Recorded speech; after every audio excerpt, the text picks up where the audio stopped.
come tell the husband mama say, mommy, make I go outside go shop another sugar cane. You not be that kind of person. See, so you're now only your pikin, then you know, and then you know till now, you never know another person. You know the waka kurukere waka. With Lady T. Hi everyone, welcome back to this YouTube channel, True Dreams with Lady T. Is your sister, your friend, is your girl.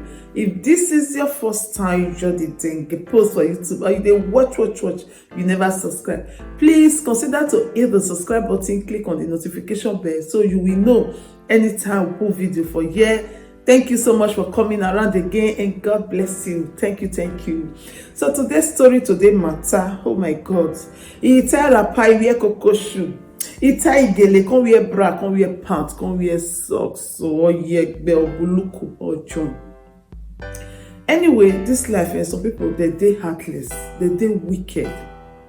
Now one married man from UK, he with his mama. In short, this lady, even they call this woman husband mama. You know, we Africa, once we don't born for man, we don't believe say mama don't be our husband mama. And so we dey take her, everybody, you know. This married man wey dey UK so with your mama, they want turn this our little sister, young lady of early 20s, to their baby factory, machine or company. I don't know which one I call her for inside. Which is so. And this man is a married man. Well, before we continue this story, let me tell you how this our sister. What I will call this our sister? May I call her Vivian? May I give her Vivian? How Vivian life take starts? When Vivian dey Nigeria, she lost her father. She be orphan. As she lost her father, e no tey, her mother die. And the mama can't get better sister when it can be Vivian auntie when it dey for abroad. That one marry Oyibo. That one love Vivian mother so much because na im blood sister. If I say that na she senior Vivian mama or Vivian mama senior. He can't cry to the Oyibo say, "Oh, my sister when he die so he want help him pikin come up." Fine. Oyibo agree. They send invitation. They give Vivian. They say make Vivian come. And so Vivian enter abroad. He can't stay with this his sister. But as they stay with this his sister, the Oyibo man not let her do what I kick up. Oyibo man they pursue. Ask me what they pursue for. In the night, if you just dey sleep or when he auntie not dey house, Oyibo go come like cat. Meow, meow, meow, meow. Go enter a room. You want shop apple. Now if you make this Oyibo understand, say if I tell say he want do, he know where he go do. Ever since when she even take on this auntie house, auntie they take good care of her. You know, even maltreat her as other people go maltreat. Say, oh yeah, go also or go do this or go do that. The auntie they take good care of her. But the Oyibo man not let her keep water keep couple. Now so he go dey pursue every day, in the midnight, go dey meow come. And according to this our sister Vivian, early 20s, he say nobody does shop in Apple. Now so he tell me, even when he tell me self, I don't believe. I asked her how many times. I said, you sure say nobody? He say nobody does shop. And I say for Nigeria, nobody do one.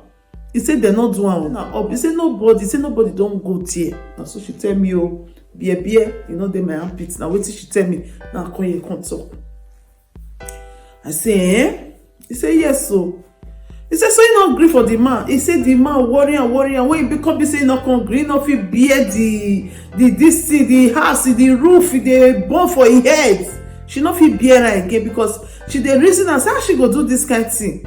She not fit do this kind of thing to a friend. How much more auntie when he carry me come obodo Igbo, when they take care of me, when he remove tears come off from my face. He can't tell the sister. From then now, it can't be like say problem come they come for the marriage. And she can't sit down, she can't reason and say, he say because he not fit break this his sister marriage, because now help he help her finish, you can't break home. So now he carry a kaya, now you room, come out, go Germany, go chop Aduro for there. For me, the Aduro house, now they can see one black walk. Maybe say she can see they manage. she no get document because e no quick and collect document. She run comot. And wetin she tell me I carry come here. E run comot for there because she dey entitled to get document as e be say na visa na she take come. But she run because the quarrel come too much for the house. You know what make e aunty lose husband. As e reach Germany, e chop aduro. E come get black work. The black work dey okay. The person wey she dey work with na black person like us, our Nigeria sister. That one like am too. That one dey take good care of am. Dey take good care of her. And she dey enjoy the work. She come dey work. They say one day the lady wey she dey work with wan do party. Then e come invite people. E come invite the cousin wey dey different part of the place. Then this married man, this particular man wey dey UK, so e come still come for the party. When the man come see her. The man say he like her. That the woman wey she dey work with come say, na very nice girl, very nice girl. Say even dey think say he wan carry am give him brother. But since you be my cousin, you say you like her, no problem. Make you carry. He come call her, come say this my cousin say he like you, say he wan marry you. How you see am? You go marry. I say Cutlass say if you know say you go marry me, he must marry me as the married person. Short, do marriage. So now this guy wey come from UK come say no problem, he go do marriage. He say they come begin dey find out they want to do marriage because the guy wey come from UK na UK pali na he gets. So he come begin dey arrange how to do marriage, but they come say being na say she no get, e no go easy for them for the Germany for there. And going to UK, no documents, no go fit go UK make dem go do marriage. Whether they use that word say deceive her, me I no understand. But na wetin he say they tell am. Say e come say okay, make dem call person for Nigeria, make the person help them check for internet how they take dey do the marriage. He say they come dey check. They come say na only Denmark na dem fit do marriage because say she no get, say Germany no agree. Me I no dey there, no na wetin she tell me I come here come talk. Say e come say so they will do the marriage for Denmark. Then she go use transport take go Denmark. Then he go enter flight go. They'll go do the marriage for Denmark. They'll prepare everything. Being a small pikin, whether they use her deceive her or whether na truth o, she no know. Even me when they tell for yourself, I no know. Say but na wetin they tell her, and he just believe. Say come say okay. Then they come play jogodo and all that. And the first time, say the guy even surprised, say so nobody don go there before. He come say nobody don go there o. Come say you be good girl. They see girl like you. You be good girl. Oh, I go marry you. I love you. I do this. You are the cockroach in my cupboard, the sugar cane in my tea, the orange in my enemy. He call her different names. And e not say after some days, this our brother can go back to UK. She come dey working place. She no know say that jogodo when they take break that apple seeds. Now that one, okra take enter belle, e enter. She no know. Being as say she never felt one before, she never even know say that kind thing dey. But she can't notice say if the flower come, the flower not dey flow as it dey flow before. He said then she can't begin dey vomit. The sister wey dey work with for shop Cutlass say Vivian, e be like say belle don enter. I got to say belle no, e see period but not be say e just come as before na small. He say belle don enter, even though say you get period, if you still get belle. Because say he say no. Say come say you go check up. You say as you go check up, they can't go check her. They can't say she get belle. They can't say how you want to do this belle. They can't ask her for hospital. You want leave her or you want remove her? He say come say make them wait. May he call who get belle. He say now he call this our brother for UK. Now brother tell am say make he not touch her o. He just know say go get belle. Abeg go make he not touch her o. He go marry her now. He go do everything. He go take care of her. This and this. Now he can't go back to hospital. He can tell doctor say, doctor, I don't call the owner of the belle. He say make I leave am. Say he go marry me. He go take care of me. Now doctor can say okay, no problem. So now doctor can dey give her how she will continue the con treatment for checkup and all that. So the matter start. then this brother go dey from UK dey come once in 3 months, sometimes once in 4 months. He say dey come. If you see dey come, e dey buy something dey come. He say but the marriage e no come get head again. Say the brother come say make e no worry, say go marry am, this and this. E dey give am hope when all Nigeria presidents dey give Nigeria before they enter. Na so there the belle come big, she come born. This our brother wey dey UK, so all him family dey still dey Europe o. Him papa dey Europe, him mama dey America. He say him mama come from America, come do omugo. He say come dey happy sef. He say the way the mama dey carry her, mama come dey happy. He say but him mama utter one word. The word wey this woman utter, he say, hey, thank God o, at least they'll know say he pikin no be pikin go fit give woman belle. He say come measure the word. He say come dey look say no wahala. He see overlook am. He said the woman really take care of her. The woman try. As the woman comot, him papa still come. Papa come spend 2 weeks. He said the woman spend 2 months, while him papa spend 2 weeks. They come comot. He come dey. He said but anytime this man still come in that 3 months, him mama go give am 2 luggage of clothes. Come give the grandpikin. He go still buy her small gift for inside the luggage. He say no sick care. He say they give the pikin the clothes, they wear am. They dey together. Na so they come dey see pikin. They come see pikin. E no tey, another belle come enter. As the belle enter now, so before this our sister know wetin dey happen, the okra e come pour, come throway, come lose am. Na there the husband and mama come call shame o. He say the thing pain now o. Why the second one comot? Why he allow the second one comot? He say come dey look this woman. He no talk. Say the woman vex. If I born the second one now, why he let am comot? Say come rest o, because he born baby boy for the first one. He say but the way he come say dey see the parole, he come be like say the man he no gree invite dem go UK. If they talk say na married man, because the way things be now he dey reason and say na married man. Before he no reason and say na married man.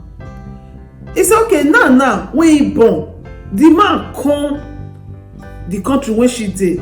The man sign paper, and through that paper wey that man sign, they say he sign father chart. Being as say he get pali and he sign father chart, they can't give her documents. He come dey expect make this man say okay, make una come UK. You no say UK, no say anything. If he tell this brother say oh come UK now, he go come carry quarrel. Wetin don happen? Nothing gbidi. He go talk and come. You know say you no love me now because of passport. That make you follow me because you know say I get pali. If not, you for not follow me. Now the passport that make you follow me. So you can say no. I don't follow you because of passport. I love you. I'll because of passport break the ample seed when me dey cocoa since how many years? You know how many people don't come and not agree? I don't feel because of passport break that thing. I break am because I say if I want marry now, I go break am. And you promise me that marry. Now you know if they marry me again, not be marriage, you if they talk again now. Okay, I don't sleep on pikin for you. Carry me go where you dey. You say you dey carry quarrel food for ground. Say I bet me I go. You not love me. Like pali go just dey find one excuse or the other. You say come tie. You can't come mommy o. This pikin when me born so. Now 1 year a day now. This pikin no go stay with the papa. This pikin no go know a papa house. The papa no go carry us because if he call the man go dey do like television wey no clear, go come dey talk another story for am. The mama say make you patient na small no worry. I wish the second one just stay. Pikin complete 2 years the same story. Now you call this your husband mama. This pikin, you know the gree carry us so, because when you come to Omugbo that time, you promise say this thing wey I do, so the shame wey I comot for the pikin face, this one you go marry you, and you even take me as one of the family. Anything wey dey happen for the family, you dey tell me. Why all of a sudden una change like this? This pikin now, e need to stay with him papa. You no fit dey like this. I no wan be single mother. I no wan born for here. I wan born my children for one place. Still talk to your pikin, make e carry me go UK. If I reach UK, if na because say maybe things dey hard for that side, I go cope. If na say na work, me I fair work, maybe if the money don dey, we come born join pikin. I just want to be with my ma, and I want my son to be with the father. If mama tell am say if they're not the first person, they're not the first person. If your apple dey scratch you, you are very free to go give people for outside, make dem scratch am for you. You say na wetin the woman tell am. Say if e dey hungry you, go outside go do na. If e be say you dey miss the man no come, go outside go do na. He say go tell the husband, mama say mommy, make I go outside go chop another sugar cane. Be that kind of person. See, so you're now only your pikin, then you know, and then you know till now, you never know another person. You know the waka kuru waka. Why you go outside go shop another person sugar cake? Say mama cause no be so I tell me now, patient now. Say cause he don't tire. Because he don't understand what dey happen. This man now, he know they call her as they say, make they talk as wife and wife. Now pikin. If you just call na pikin just dey after how my son, how he dey. The grandmother will come from America, you go talk for video call. The papa will come for UK, you go talk for video call. They no dey even dey ask of her how she dey, how she feel, no way o. The papa, they say that one na even dey try, that one good. Before that one go say make put her for video call, make talk to the pikin, you go first greet her, how you dey? You dey okay? You don chop?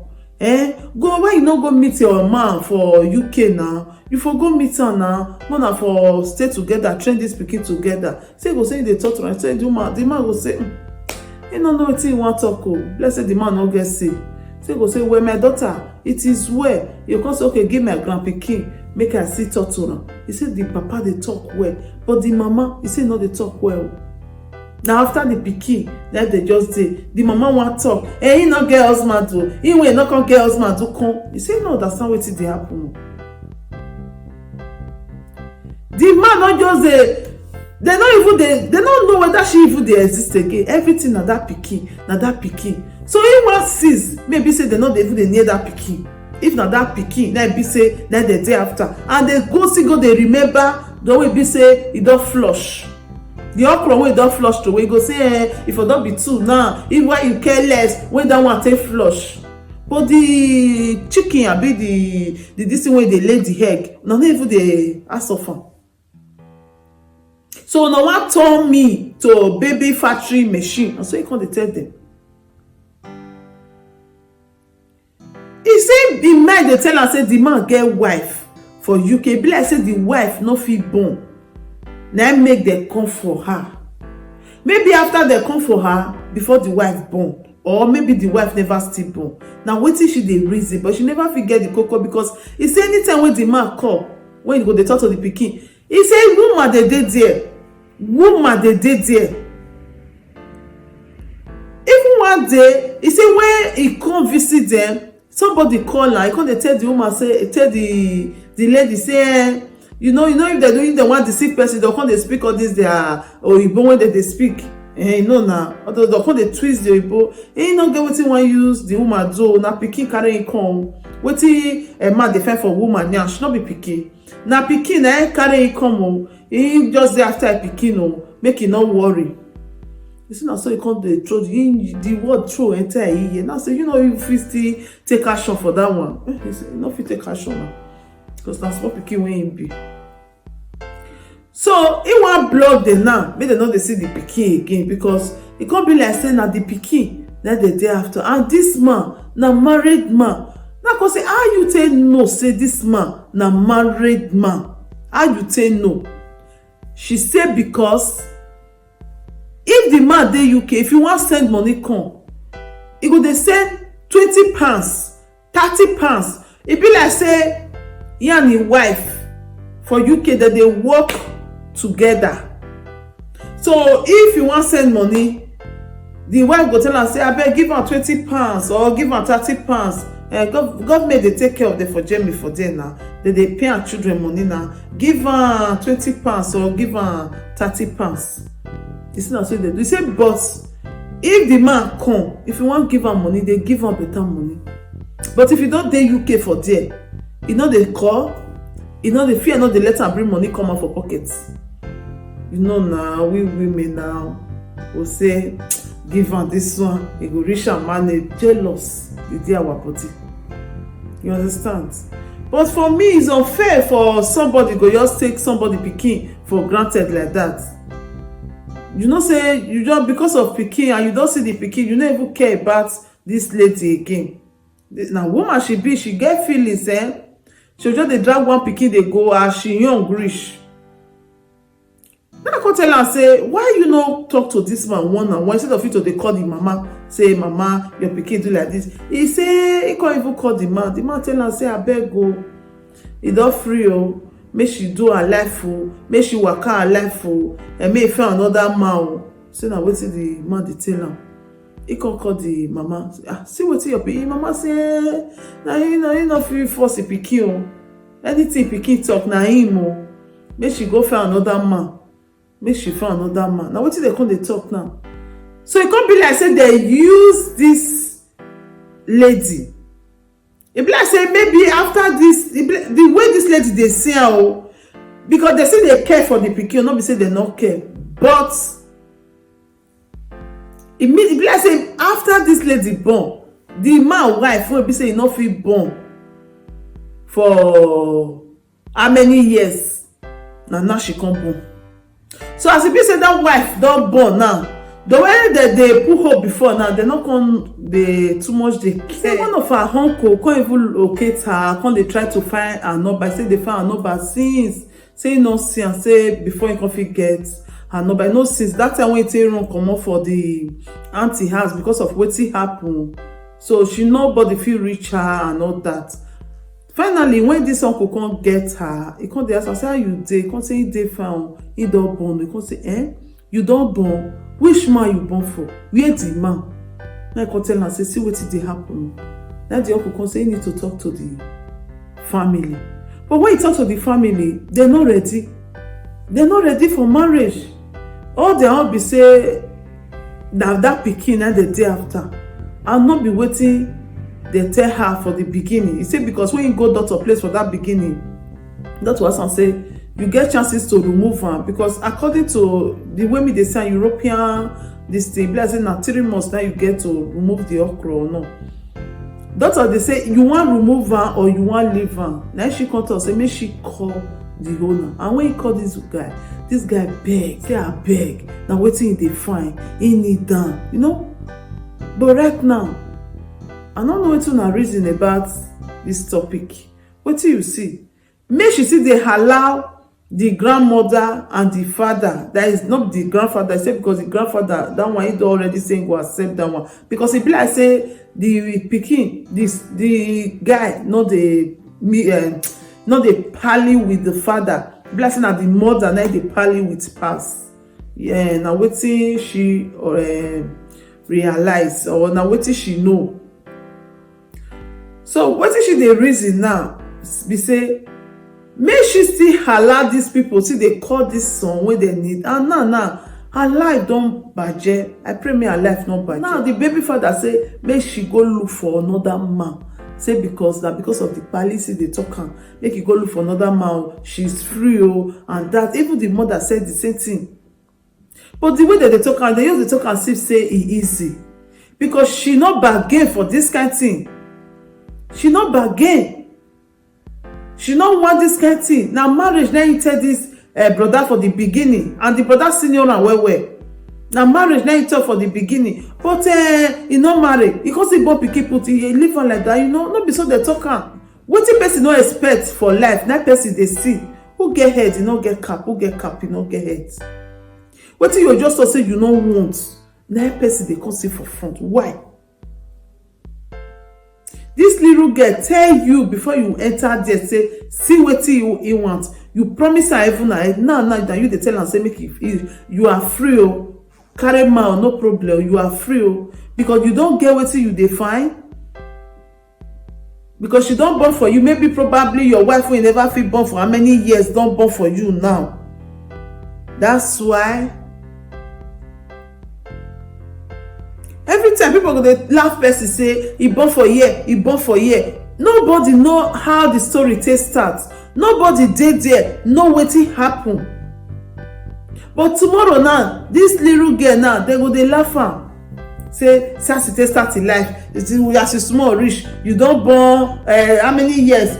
22 years. You don born, no husband. You wan born again.